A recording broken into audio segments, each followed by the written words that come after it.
Good morning student. जैसा कि हम लोग पहले इंट्रोडक्शन वीडियो में भी बताए थे कि इस चैनल पे हम लोग history, geography, economics, political science, class 9th, 10th, 11th, 12th इन सब के लिए बनेगा, जो हम अपलोड करते रहेंगे। और हम लोग पॉलिटिकल साइंस 12th क्लास से शुरू कर भी चुके हैं, वहाँ पे वीडियो हम अपलोड भी कर रहे हैं और भी सब्जेक्ट का बनता रहेगा। आज हम लोग क्लास 10th का हिस्ट्री जो है शुरू कर रहे हैं और हिस्ट्री का जो पहला चैप्टर है क्लास 10th में देखा जाए तो नेशनलिज्म नाम से 2 चैप्टर है, लेकिन जो फर्स्ट चैप्टर है नेशनलिज्म इन यूरोप हम उसको शुरू करने जा रहे हैं। ठीक है, तो इसको शुरू करने से पहले सबसे पहले ये हम आपको बता देते हैं कि ये भी वीडियो आपको जो है पार्ट वाइज होगा। 4-5 पार्ट में जो है हम इस चैप्टर को ख़त्म करने की कोशिश करेंगे। उसके बाद जब चैप्टर ख़त्म हो जाएगा तो एक वीडियो में हम रिवीजन डालेंगे, जो कंप्लीट जो है 20, 25 या 30 मिनट का जो है वो कंप्लीट 30 मिनट में कोशिश करेंगे कि हम इस वीडियो का पूरा रिवीजन करवा दें, पूरे चैप्टर का रिवीजन करवा दें। उसके बाद इस चैप्टर से रिलेटेड जितने भी क्वेश्चंस बनते हैं, ठीक है, उन सब को बोर्ड्स के क्वेश्चन जितने बनते हैं, ठीक है, उन सारे क्वेश्चंस को हम जो है कवर करने की कोशिश करेंगे। वो क्वेश्चन वाला जो है हमारा वीडियो होगा। ठीक है, तो हम लोग शुरू करते हैं। चैप्टर का नाम है nationalism in Europe, chapter number 1। ठीक है, और देखा जाए तो बच्चों के लिए ये बहुत मुश्किल चैप्टर है। अगर आप बुक रीड कीजिएगा तो बहुत परेशानी होती होगी बुक रीड करने में, कुछ समझ में नहीं आता होगा और भी जगहों पर आप पढ़े होंगे। ठीक है, तो जनरली बच्चों को हम देखते हैं, ये बच्चों का रिएक्शन होता है कि जो है ना ये चैप्टर बहुत मुश्किल है, नेशनलिज्म इन यूरोप। तो हमारे पास नेशनलिज्म नाम से 2 चैप्टर है। ये फर्स्ट चैप्टर है नेशनलिज्म इन यूरोप, इसके बाद नेशनलिज्म इन इंडिया भी है। ठीक है, तो उससे पहले ज़रूरी है कि हम लोग नेशनलिज्म को समझें, नेशनलिज्म क्या है। और 1 नंबर में जनरली ये क्वेश्चन पूछा भी जाता है, नेशनलिज्म क्या है और जो है ना क्या कहते हैं नेशन स्टेट क्या है। तो हम लोग नेशनलिज्म को समझते हैं। नेशनलिज्म क्या है? नेशनलिज्म फीलिंग है, फीलिंग ऑफ कॉमननेस और oneness among the people living in a fixed geographical area. मतलब किसी एक जगह पर, किसी एक एरिया में जो लोग रह रहे हैं और उन सब लोगों में आपस में फीलिंग ऑफ कॉमननेस है, वननेस है, फीलिंग ऑफ बिलोंगिंग है कि हम सब एक हैं, हम सब एक जैसे हैं, और जो है ना फीलिंग ऑफ प्राउड डेवलप्ड होता है। इसी फीलिंग ऑफ प्राउड को हम लोग जो है ना वो नेशनलिज्म कहते हैं। ठीक है, अब जो है फीलिंग ऑफ वननेस, कॉमननेस या प्राउड क्यों डेवलप्ड होगा? ठीक है, तो उसके पीछे वजह है कि अगर एक जगह पे एक फिक्स ज्योग्राफिकल एरिया पे लोग रह रहे हैं तो हो सकता है उनकी कॉमन हिस्ट्री हो, हिस्ट्री उसकी एक जैसी हो, कल्चर उनकी एक जैसी हो, रहन सहन उनका एक जैसा हो सकता है लैंग्वेज और बाकी चीज़ें भी, constitution, rules, regulation, governments, rights, तो ये सब सारे एक होने की वजह से फीलिंग ऑफ वननेस और कॉमननेस डेवलप्ड होता है। जैसे कि हम इसको और एग्जांपल के साथ समझाते हैं, जैसे इंडिया के लोगों का जो फीलिंग ऑफ वननेस और कॉमननेस या नेशनलिज्म की जो फीलिंग है, फीलिंग ऑफ प्राउड जिसको कहते हैं, वो किस वजह से? अगर हम पूरे इंडिया की बात करें तो जो इंडिया के बाउंड्री के अंदर जो भी लोग रह रहे हैं, ठीक है, जो इंडिया की जोग्राफिकल बाउंड्री है, उस बाउंड्री में जितने भी लोग रह रहे हैं तो उन लोगों की हिस्ट्री ऑलमोस्ट एक जैसी है। हम देखें तो एंशिएंट में, ठीक है, मौर्यन लोगों ने हुकूमत किया है, गुप्ता और राजाओं ने हुकूमत किया। इसके अलावा अशोक जो मौर्यन का ही बहुत बड़ा बादशाह था। फिर मेडिवल में मुसलमानों ने हुकूमत किया, उसके बाद अंग्रेज़ों ने हुकूमत किया और सभी लोग एकजुट हो गए। ठीक है, सभी का कॉमन काउज था और अंग्रेज़ों के खिलाफ एकजुट होकर के अपने देश को आज़ादी दिला लिए। तो सभी का हिस्ट्री एक जैसा है, कल्चर, रहन सहन, तौर तरीका, ये सब सभी का एक जैसा है। इसके अलावा कॉमन कॉन्स्टिट्यूशन भी है, तो कॉमन गवर्नमेंट भी है। ठीक है, सभी का नेशनल गवर्नमेंट देखा जाए तो सेंटर में जो गवर्नमेंट है। तो इन सब चीज़ों का एक होने की वजह से एक फीलिंग ऑफ कॉमननेस, वननेस और प्राउड डेवलप्ड होता है। उसी फीलिंग ऑफ वननेस और कॉमननेस और प्राउड को जो है हम नेशनलिज्म कहते हैं। तो यहाँ हम लोग देखते हैं, हम लिखे भी हैं नेशनलिज्म का डेफिनेशन। नेशनलिज्म का डेफिनेशन क्या है? It refers to the feeling of oneness, commonness among the people living in a fixed geographical area। ठीक है, या geographical territories, मतलब एक जगह पे एक फिक्स geographical एरिया में जो लोग रह रहे हैं उन लोगों के बीच जो फीलिंग ऑफ वननेस है, कॉमननेस है और प्राउड है, ठीक है, उसी को जो है ना नेशनलिज्म कहा जाता है। अब जब नेशनलिज्म देख लिए तो नेशन स्टेट भी समझना ज़रूरी है। नेशन स्टेट भी वही है, ठीक है, उस पीपल को जो फिक्स geographical एरिया में जो लोग रह रहे हैं, ठीक है, उन लोगों के बीच जो आपस में फीलिंग ऑफ वननेस, कॉमननेस और प्राउड है, ये फीलिंग नेशनलिज्म है। लेकिन उस एरिया को, जो फिक्स ज्योग्राफिकल एरिया है, वो नेशन स्टेट कहलाता है। ठीक है, तो वैसे ही देखिए नेशन स्टेट क्या है? Nation state a group of people living in a fixed geographical area and enjoy a sense of belongingness and common identity. ठीक है, हम देखें तो नेशन स्टेट किसको कहा जाता है? एक ग्रुप ऑफ पीपल जो किसी एक फिक्स्ड ज्योग्राफिकल एरिया में रह रहे हैं। ठीक है, और आपस में क्या है? वो सेंस ऑफ बिलोंगिंगनेस है कि हम एक हैं, और कॉमन आइडेंटिटी है कि हम लोग एक जैसे हैं, हम लोग एक हैं। ठीक है, हम लोगों की कॉमन आइडेंटिटी है। तो उस फिक्स्ड ज्योग्राफिकल एरिया को क्या कहा गया है? नेशन स्टेट कहा गया, जहाँ पे ये लोग रह रहे हैं और फीलिंग ऑफ कॉमननेस और वननेस है उन लोगों के बीच, या कॉमन आइडेंटिटी है इन लोगों के बीच। तो इसी को जो है ना नेशन स्टेट कहा गया है। ठीक है, तो जैसे कि हम देख लिए नेशनलिज्म और नेशन स्टेट, तो इसको समझना ज़रूरी था क्योंकि 2 चैप्टर है हमारा। तो इस चैप्टर में भी हम लोग जो देखने जा रहे हैं, जो आप चैप्टर देखिएगा कि जो है ना नेशनलिज्म इन यूरोप चैप्टर का नाम है। तो इस चैप्टर में हम लोग किस किस जगहों के बारे में देखेंगे? तो फ्रांस के बारे में देखेंगे, फ्रांस में नेशनलिज्म कैसे शुरू हुआ। ठीक है, इसके अलावा जो है ना हम इटली के बारे में देखेंगे, जर्मनी के बारे में देखेंगे, ब्रिटेन के बारे में देखेंगे, ग्रीस के बारे में देखेंगे, कैसे यूरोप के इन सब कंट्रीज़ में लोग एकजुट हुए। ठीक है, और लोगों के बीच common identity, oneness, commonness developed हो गया। ठीक है, और सभी नेशन स्टेट बन गया, और इन सब जो है कंट्रीज़ में लोगों को फीलिंग ऑफ नेशनलिज्म डेवलप्ड हो गया। ठीक है, सभी एक जैसा झंडा जो है वो फ्लैग अपनाएंगे, एक जैसी एडमिनिस्ट्रेशन, सेंट्रलाइज एडमिनिस्ट्रेशन डेवलप्ड होगी सभी कंट्रीज़ में, एक जो है ना जैसी एडमिनिस्ट्रेशन होगी, और भी चीज़ें जो है कॉमन करेंसी होगा। ठीक है, कस्टम ड्यूटीज़ वगैरह सब जो है ख़त्म कर दी जाएगी। ठीक है, कॉमन मार्केट होगा, इसके अलावा कॉमन कॉन्स्टिट्यूशन होगा। तो इन सब सारे कंट्रीज़ में हम यही सब चीज़ देखेंगे। ठीक है, लेकिन उसको समझने से पहले हम लोग देखते हैं कि हमारा चैप्टर शुरू कैसे हो रहा है। तो जब आप चैप्टर को देखिएगा तो चैप्टर शुरू होगा कि फ्रेडरिक सोरी से शुरू है। ठीक है, फ्रेडरिक सोरी एक फ्रेंच आर्टिस्ट होता है जो कि 1848 में सीरीज ऑफ पेंटिंग बनाता है, और उस पेंटिंग में पूरे जो है वर्ल्ड को ये दिखाने की कोशिश करता है कि पूरी वर्ल्ड जो है वो डेमोक्रेसी और रिपब्लिक में कन्वर्ट हो रही है। मतलब मोनार्की पूरी दुनिया से ख़त्म हो रही है, और मोनार्की में जो लोग बटे हुए थे, ठीक है, कोई एक किंग होता था। ठीक है, और अलग अलग जगहों पर अलग अलग जो है किंग हुआ करता था। लोगों की अपनी कोई आइडेंटिटी नहीं थी, लोगों की अपनी पहचान नहीं थी, किंग बदलता रहता था, और एक किंग दूसरे किंग के जो है टेरिटरी पर इन्वेजन करता था और उसकी जगह को कब्जा कर लेता था। तो लोगों की अपनी, अब जो किंग बदल गया तो रूल रेगुलेशन बदल गए। ठीक है, किंग बदल गया तो और बाकी चीज़ें भी बदल जाती थी। तो बहुत तरीके से लोग बटे हुए थे। ठीक है, ये मोनार्की की वजह से लोग जो है ना अपने कंट्रीज़ में ही बटे हुए थे, लोगों के बीच किसी तरीके की कोई आइडेंटिटी नहीं थी, लोगों की अपनी कोई पहचान नहीं थी, किसी तरीके का वननेस और कॉमननेस नहीं था।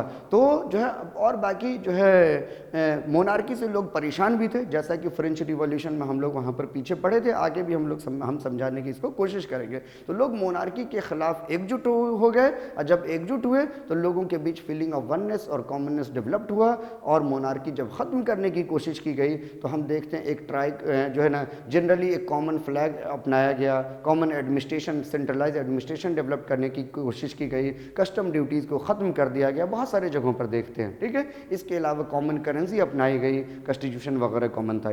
तो ऐसे ही जो है ना हम देखते हैं कि इन सब कंट्रीज़ में जो है ना, चाहे वो फ्रांस हो, चाहे वो ब्रिटेन हो, चाहे वो इटली हो, ठीक है, चाहे जर्मनी हो या फिर ग्रीस हो, इन सब जगहों पर क्या होता है? नेशनलिज्म जो है क्रिएट होता है, फीलिंग ऑफ नेशनलिज्म, और ये सब कंट्री एक नेशन स्टेट बनता है। ठीक है, तो फ्रेडरिक सोरी पर हम वापस आते हैं। तो फ्रेडरिक सोरी जो है वो सीरीज ऑफ पेंटिंग बनाया था, जिस पेंटिंग में पूरी दुनिया को ये दिखाया था कि पूरी दुनिया में नेशन स्टेट्स वगैरह बन रहे हैं, पूरी दुनिया में डेमोक्रेसी और जो है वो रिपब्लिक जो है कायम हो रही है। ठीक है, तो वो पेंटिंग क्या था? तो पहले चैप्टर के पहले पेज पर ही हम देखते हैं कि एक स्टैचू ऑफ लिबर्टी है। ठीक है, एक जो है ना स्टैचू ऑफ लिबर्टी है, जो स्टैचू है, ठीक है, उस स्टैचू को एक फीमेल फिगर दिखाया गया है कि एक लेडीज़ है, और उसके एक हाथ में लैंप है और दूसरे हाथ में ह्यूमन चार्टर्स है। ह्यूमन चार्टर्स क्या होता है कि इंसान को इंसान होने के नाते, एक ह्यूमन्स को ह्यूमन होने की वजह से जो बेसिक राइट्स होने चाहिए, ठीक है, जो वो एंजॉय कर सके। तो एक हाथ में उस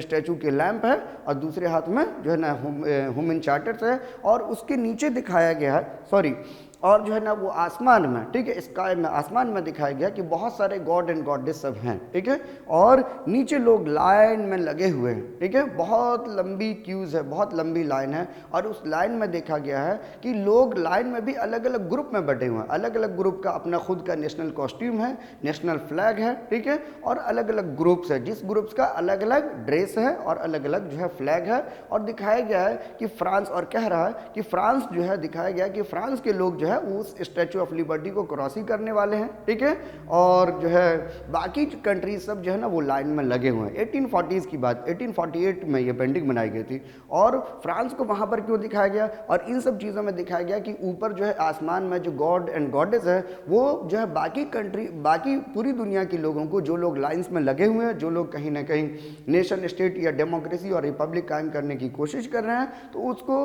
गॉड एंड गॉडेस ऊपर से आशीर्वाद दे रहे हैं, अपनी ब्लेसिंग दे रहे हैं, ठीक है, कि हाँ तुम लोग आगे बढ़ो, तुम सही कर रहे हो। इस हिसाब से पेंटिंग बनाया गया, ठीक है।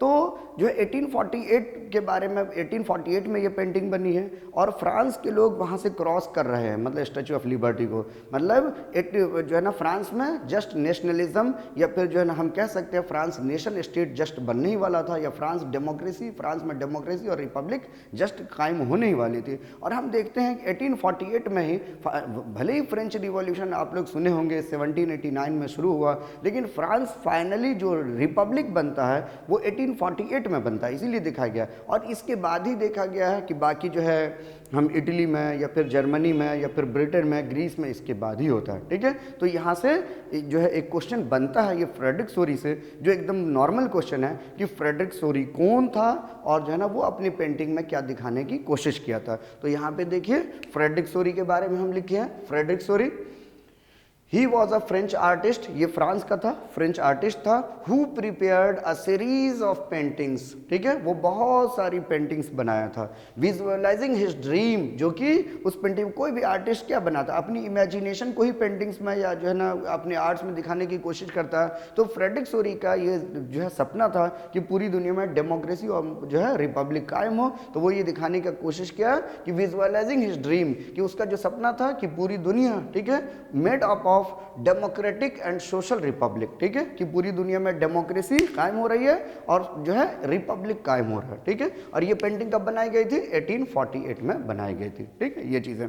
अब जो है 1848 में फ्रांस की बात है, तो पूरी दुनिया में अगर देखा जाए, ठीक है, तो नेशनलिज्म, सबसे पहले नेशनलिज्म का जो है जो पहला एक्सप्रेशन या पहली झलक जो दिखाई देती है वो कहीं ना कहीं फ्रांस में दिखाई देती है। यहाँ से ऑब्जेक्टिव में या फिल इन द ब्लैंक्स में या ट्रू एंड फॉल्स में किसी न किसी डायरेक्ट या इनडायरेक्ट तरीके से पूछ ही देता है कि फर्स्ट एक्सप्रेशन ऑफ नेशनलिज्म कहाँ दिखाई दिया। तो फ्रांस में पहली बार लोग एकजुट होने लगे और फ्रांस में कोशिश की गई फ्रांस को एक नेशन स्टेट बनाने की। तो इसको समझने से पहले हम लोग अब आगे आएंगे कि फ्रांस में ये सब चीज़ हुआ कैसे, ठीक है, तो इनको समझने की कोशिश करेंगे। तो इस कोशिश में हम बताना चाहेंगे कि जो पूरे यूरोप की बात करें तो 18 सेंचुरीज़ में, ठीक है, जो हम यूरोप का जो है अगर अभी के डेट में जो हम मैप में देखते हैं कि यहाँ पर इटली है, यहाँ पर जर्मनी है, यहाँ पर फ्रांस है या और भी बहुत सारी कंट्रीज़ जो आज के डेट में देखते हैं, वो सब कंट्रीज़ वहाँ पर नहीं थी। मतलब उन सब कंट्रीज़ में अलग अलग हुकूमत थी। ये कंप्लीट इनका फिक्स्ड जो आज के डेट में बाउंड्री देखते हैं, ऐसा उनका बाउंड्रीज़ नहीं था, फिक्स ज्योग्राफिकल बाउंड्रीज़ इन लोगों का नहीं हुआ करता था। और जो है ना वो किंग का जो है ना सभी जगहों पर मोनार्क का जो है हुकूमत हुआ करता था और जो है ना वहाँ पर सोसाइटी में लोग दो ग्रुप में बटे हुए थे, ठीक है। अब आपको लगेगा सर दो ग्रुप कह रहे हैं, ठीक है, और जो है ना हम लोग 9th में पढ़े हैं कि 3 group, first state, second state, third state. तो अगर आप देखिएगा फर्स्ट स्टेट और सेकंड स्टेट, जो फर्स्ट स्टेट में जो है ना जनरली कलरजी या पोप वगैरह आते थे, ठीक है, रिलीजियस हेड जिसको कहते हैं, और सेकंड स्टेट में कौन थे, सेकंड स्टेट में जनरली किंग्स और नोबल्स आते थे। तो ये दोनों की कंडीशन बहुत अच्छी थी, तो इसीलिए हम सोशल स्टेटस पर अगर देखें तो फर्स्ट स्टेट और सेकंड, फर्स्ट स्टेट और सेकंड स्टेट को हम जो है एक ग्रुप मानते हैं और जो तीसरा ग्रुप था जो पीजेंट, उसको हम जो है दूसरा ग्रुप मानते हैं। तो पूरी जो है यूरोप की बात करें या पूरे फ्रांस की बात करें तो 18 सेंचुरीज में 2 ग्रुप में बटी हुई थी, ठीक है।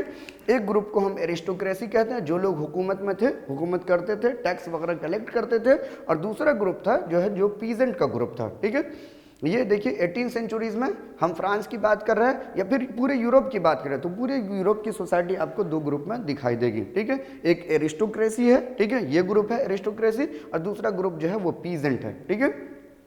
तो एरिस्टोक्रेट कौन थे? जो लोग पावर में थे, पोजीशन में थे, टैक्स कलेक्ट करते थे, हुकूमत करते थे। इन लोगों की तादाद भले ही कम थी, लेकिन ये लोग पोजीशन और पावर में हुआ करते थे। अब जो है ये लोग टैक्स वगैरह कलेक्ट करते थे और इनकी कंपनी, फैक्ट्री, इंडस्ट्रीज वगैरह सब भी हुआ करती थी, ठीक है। और जो है ना, ये पीजेंट की बात करें तो पीजेंट की तादाद ज़्यादा थी, लेकिन जब पीजेंट की तादाद ज़्यादा ज़रूर थी, लेकिन ये लोग पोजीशन और पावर में नहीं थे, ठीक है। ये पीजेंट सब जो है इन लोगों के यहाँ इनके खेतों में या इंडस्ट्रीज में, इन सब जगहों पर ये लोग काम किया करते थे। और जनरली देखा जाए तो ये एरिस्टोक्रेट जो है वो पीजेंट का जो है वो एक्सप्लॉयटेशन और शोषण किया करते थे। इसी सब ग्रुप में से ये जो दो ग्रुप था एरिस्टोक्रेसी और पीजेंट, वक्त बीतने के साथ, वक्त के जो है गुजरने के साथ एक नया जो है वो ग्रुप उभर करके सामने आया जिसको न्यू मिडिल क्लास कहा गया। इस न्यू मिडिल क्लास में कौन थे? तो डॉक्टर थे, लॉयर थे, टीचर थे, इंजीनियर थे, ठीक है, ट्रेडर्स थे। ये सब पढ़े लिखे लोग थे और ये लोग हाल फिलहाल में जो है वो पैसा वगैरह इकट्ठा किए थे। ये लोग इन्फ्लुएंशियल और वेल्दी हो रहे थे और पढ़े लिखे लोग थे। तो पढ़े लिखे लोगों का जो है ना, जो है जो पढ़े लिखे लोग होते हैं वो बहुत सारी किताबें पढ़ते हैं और जो है जो अच्छी चीज़ें होती है उसको वो एक्सेप्ट करते हैं, ठीक है। तो ये पढ़े लिखे लोग उभर करके सामने आए और जो जब ये पढ़े लिखे लोग उभर करके सामने आए तो उसी ज़माने में बहुत सारे थिंकर्स वगैरह सब थे, मॉन्टेस्क्यू वगैरह थे, ठीक है, जॉन लॉक वगैरह थे, या और भी बाकी जो है ना जितने भी थिंकर्स वगैरह सब हैं, उन लोगों ने बहुत अच्छा अच्छा आइडियाज़ दिया था।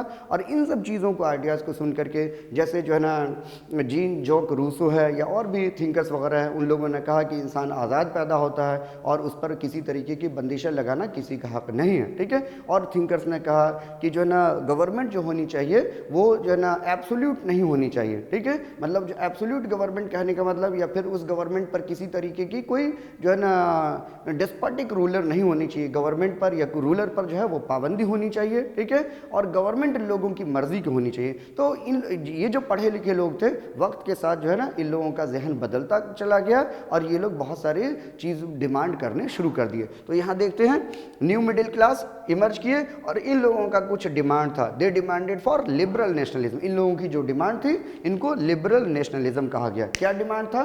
तो जो है ना equality before the law, government by the consent of the people, के कानून की नज़र में सब बराबर होने चाहिए, ठीक है। और सरकार लोगों की मर्जी से होनी चाहिए, ठीक है। मतलब लोग सरकार को चुने, गवर्नमेंट को चुने, कोई भी डेस्पोटिक रूलर नहीं होने चाहिए। डेस्पोटिक रूलर होंगे तो लोगों को मौका मिलेगा तो लोग बदल सकते हैं, ठीक है, ऐसा होने चाहिए। इसके अलावा बर्थ के बेसिस पर जो कुछ लोगों को जो स्पेशल प्रिविलेज मिला हुआ वो ख़त्म होनी चाहिए, ठीक है। इस तरीके की बहुत सारी जो है डिमांड थी। तो अब यहाँ से क्वेश्चन बनता है कि लिबरल नेशनलिस्ट कौन थे, ठीक है, और इनकी क्या क्या डिमांड थी। तो लिबरल नेशनलिस्ट के बारे में हम लोग यहाँ देखते हैं। लिबरल नेशनलिस्ट, तो लिबरल नेशनलिस्ट कौन थे, ठीक है। तो these were the educated middle class of France, या फिर यूरोप भी हम कह सकते हैं कि जो है ना जो फ्रांस में हो रहा था, तो ऐसा नहीं था कि फ्रांस से जो है बाहर नहीं असर हो रहा, तो यूरोप में भी इसका असर हो रहा था, जो आगे हम लोग टॉपिक में देखेंगे। तो these were the educated middle class of जो है फ्रांस या यूरोप भी कह सकते हैं, हु डिमांडेड फॉर। अब बताए थे एजुकेटेड मिडिल क्लास में कौन कौन थे। तो एजुकेटेड मिडिल क्लास में डॉक्टर, टीचर, लॉयर, प्रोफेसर, ठीक है, ट्रेडर्स, ये सब थे, ठीक है। जो क्या सब डिमांड किए, ये सब डिमांड किए क्या, देखिए, दे डिमांडेड फॉर इंडिविजुअल फ्रीडम, मतलब इंसान होने के नाते इंसान को अपनी कुछ आज़ादी होनी चाहिए, कोई बंदिशें नहीं होनी चाहिए, ठीक है। जो गवर्नमेंट टैक्स ज़बरदस्ती कलेक्ट कर रहे थे, इनके मर्जी के खिलाफ कलेक्ट कर रहे थे, इनको बहुत ज़्यादा फ्रीडम या आज़ादी नहीं था, ठीक है। जो पीजेंट ग्रुप्स की बात कर रहे हैं, तो इन लोगों ने क्या डिमांड किया? सबसे पहला डिमांड क्या था? They demanded for the individual freedom, ठीक है। दूसरा डिमांड था they give the slogan of liberty, equality and fraternity. इन लोगों ने लिबर्टी, इक्वलिटी और फ्रेटर्निटी का नारा दिया। ये भी याद रखिएगा, बहुत सारे कंपटीशन के एग्जाम में या और भी एग्जाम में ऐसा क्वेश्चन पूछा जाता है कि लिबर्टी, इक्वलिटी और फ्रेटर्निटी का नारा कौन से रिवॉल्यूशन के दौरान दिया गया था। तो फ्रेंच रिवॉल्यूशन के दौरान जो है ये पहली बार जो है ये स्लोगन दिया गया था। तो लिबरल नेशनलिस्ट का क्या सब डिमांड था? They demanded for the individual freedom, they give the slogan of liberty, equality and fraternity. और भी डिमांड थी, दे demanded for the equality before the law. ये डिमांड किए जो है बर्थ के बेसिस पर किसी को स्पेशल प्रिविलेज नहीं होनी चाहिए, ठीक है, कि कोई राजा के घर में पैदा हो गया तो वो नालायक भी है तो राजा ही बनेगा, ठीक है, या फिर कोई जो है इन्फ्लुएंशियल फैमिली में पैदा हो गया तो वो नालायक भी है तो, या उस लायक नहीं भी है तो वो जो है उस पोजीशन पर बरकरार रहेगा। तो इन्होंने ये डिमांड किया कि बर्थ के बेसिस पर किसी को कोई स्पेशल प्रिविलेज नहीं होनी चाहिए, ठीक है, और कानून के नज़र में सब बराबर होनी चाहिए। They demanded equality before the law. और क्या डिमांड थी? They also demanded the government by the consent of the people. इन लोगों ने ये भी डिमांड किया, क्या डिमांड किया? कि गवर्नमेंट जो है लोगों की मर्जी से होनी चाहिए, गवर्नमेंट लोगों के थ्रू चुना जाना चाहिए। तो कहाँ पर गवर्नमेंट लोगों के थ्रू चुनी जाती है? डेमोक्रेसी में। तो कहीं ना कहीं इन लोगों का डेमोक्रेसी कायम करने का भी डिमांड था, ठीक है, कि government by the consent of the people. Their demand was to freedom of the market and abolition of the custom duties. इन लोगों की ये भी डिमांड थी कि जो है ना मार्केट फ्री होनी चाहिए। क्यों? क्योंकि अलग अलग जगहों पर अलग अलग हुकूमत थी, अलग अलग किंग्स थे, किंग्स के अलग अलग रूल रेगुलेशन हुआ करता था।